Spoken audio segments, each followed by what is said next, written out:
Well, good evening, everybody, and welcome to today's Big Pauly Show, or tonight's Big Pauly Show, I should say, this 9th of March, 2012. I am Paul Blom here in Pinellas Park, Florida, and I will be here ranting and raving for the next 10 minutes or so. Top story, friggin' banks! In case you didn't know or didn't hear yet, Wells Fargo is bumping their monthly checking rate to the point where they will be extracting $7 a month now from your checkbooks. What a racket the banks are.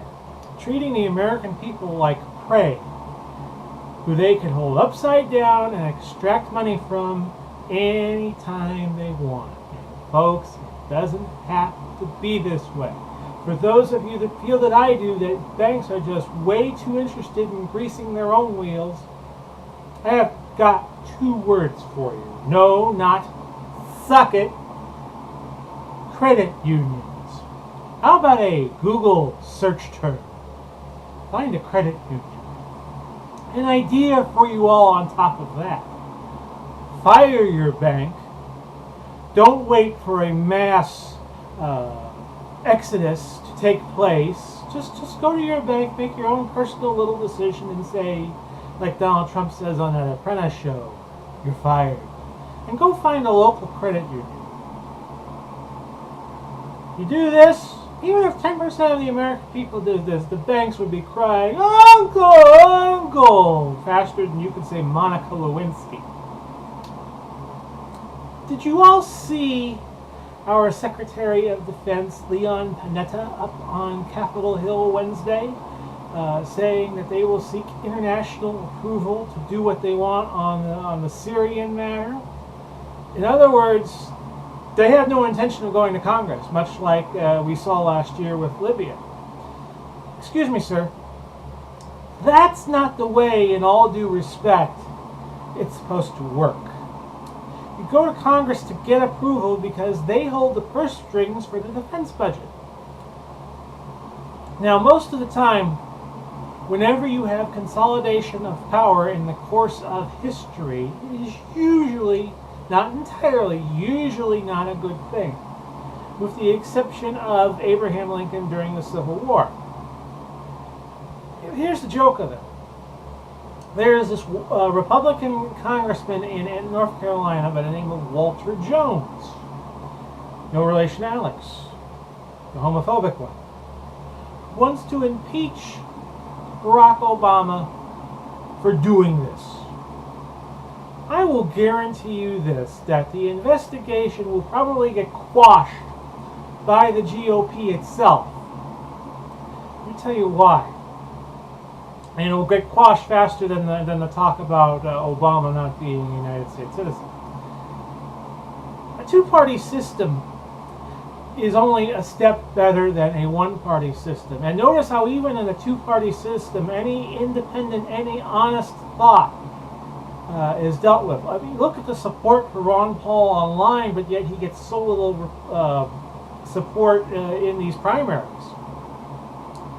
See, when it comes to this war powers, the GOP sees this power grab going on. And I guarantee you that they will not stop it. After all, one day soon, maybe January 20, 2013, maybe a date 4 years, 8 years, 12 years, 16 years, some point in the multiple of 4 years down the road, a Republican will once again embrace the White House. And you're not going to tell me that the Republicans will not want this power for themselves one of these days? Just think about that. So those are my two thoughts with you, for you, and for you to digest as this Friday night, this early Friday evening as I record this develops. This is only the second time I have done one of my blogs at night. Do it a little more.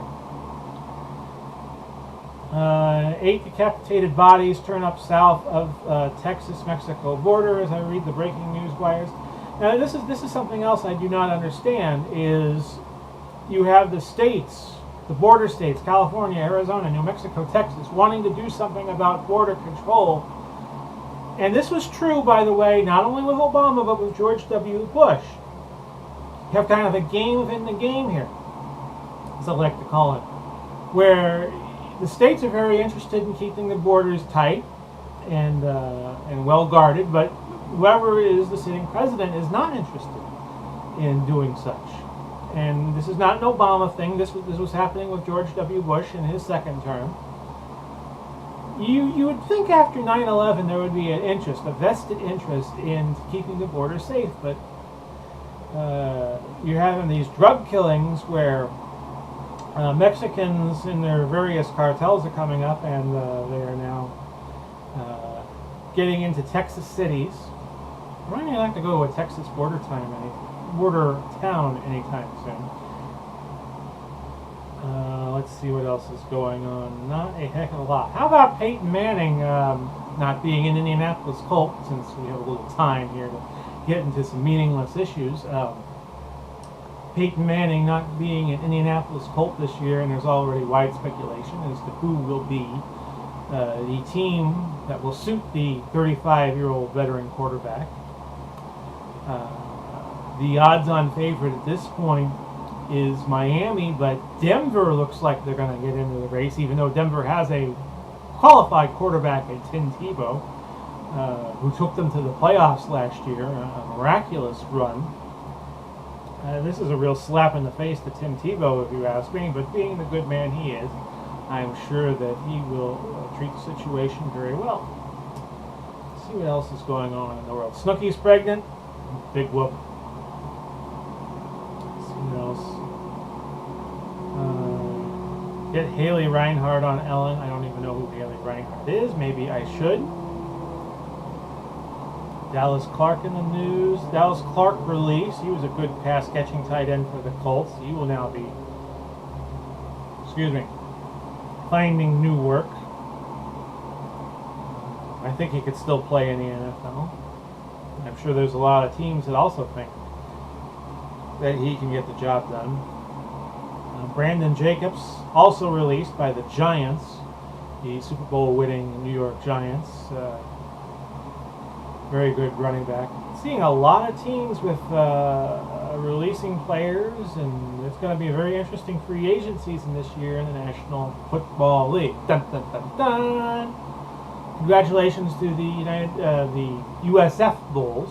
See how my mind works. They made the quarterfinals of the Big East tournament. Only the second or third time they've made the quarterfinals, and they lost last night to Notre Dame, finishing the regular season with 20 wins, which usually in the big conferences gets you into the NCAA tournament.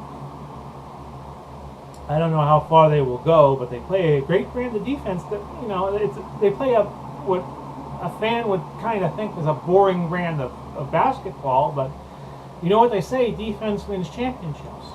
And if you got it, flaunt it, baby. As Zero Mostel said in the producers. See what's going else. What else is going on in the world? Nancy Pelosi, or as I like to call her, Frau Pelosi, you have old, calls for more women in politics, military, and business. I bet there is an inside story about Gabrielle Giffords and that nut that tried to assassinate her last year in Tucson, Arizona. Let's see what else is going on. Yeah, it's a Friday night. It's a quiet night. You'd be amazed at some of the things I have on my Twitter page. some of the people, everybody from Howard Stern to Dr. Drew to Vinny Guadagnino, the guy from Jersey Shore, to Dennis Phillips, our local weatherman. Love Boat, Dennis? Really? Really? Just kidding. Just teasing you, Dennis. I chat in his ABC Action News weather chat, which takes place infrequently during the week, and he kicked off the Love Boat because the Love Boat has been retired or demoted or something like that. I gotta say that as a kid, I was not a Love Boat fan. even at even when it was on TV on ABC back in the late 70s, early 80s, it was just lame-o. Jack Jones singing that theme. Da, da, da, da, da. Well, anyway, this has been today's Big Pauly video blog on the 9th of March, 2012. I'll catch you all again real soon. Bye-bye for now. Be sure to turn your clocks forward on Sunday. Bye.